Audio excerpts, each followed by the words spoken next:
Boss mağazasında həm kişi, həm qadın geyimlərinə baxdıq. Bəzi dəri gödəkçələr çox xoşuma gəldi. Amma qiymət baxımından biraz düşündürdü. Bogner və Gantda da dayandıq. Burada daha idman üslubunda geyimlər çox idi. Çantalara da çox xüsusi maraq göstərdik. Bir çox mağazada həm klassik, həm də gündəlik modellər var idi.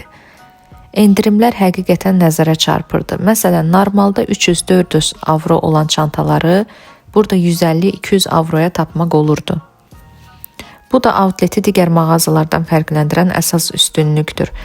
Salomon mağazasında isə biraz çox vaxt keçirdik, çünki yoldaşım bu markanın ayaqqabılarını çox sevir. Sadəcə buradan deyil, ümumiyyətlə hər yerdə Salomon axtarır. Onun üçün bu mağaza demək olar ki, xüsusi dayanacaq oldu. Modellərin çeşidi çox geniş idi. Həm idman, həm də gündəlik istifadəyə uyğun ayaqqabılar var idi. Məncə bura onun ən sevimli mağazası oldu, özü deməsə də. Bundan başqa Adidas və Nike mağazalarında da olduq. Burada həm geyimlərə, həm də ayaqqabılara baxdıq. Xüsusilə idman üslubu sevənlər üçün çox yaxşı idi. Qiymətlər burada daha sərfəli idi, çünki demək olar hər şey endirimlə satılırdı.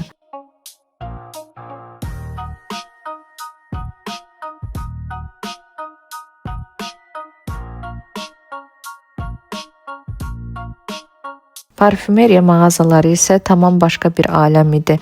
Burada hər brendin özünə məxsus qoxusu, öz dünyası var idi. Hər birinə ayrı-ayrılıqda baxmaq həm yorucu, həm də zövqlü idi. Ümumilikdə Ingolstadt Village Outlet bizi çox təəccübləndirdi. Burada təkcə alış-veriş yox, həm də istirahət üçün imkanlar çoxdur. Küçələrin ortasında gəzərkən musiqi səsi gəlirdi, mağazaların qarşısında dekorasiyalar diqqət çəkirdi. Hətta oturub bir qəhvə içmək belə çox zövqlüdür. Ən əsas isə buranın fərqi endirimlərdədir.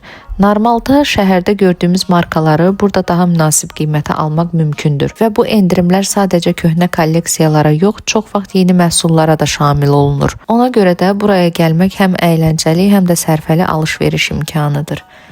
Günün sonunda yorulduq, amma bu yorğunluq çox xoş idi. Çünki həm gəzdik, həm çox şey gördük, həm də yaxşı vaxt keçirtdik.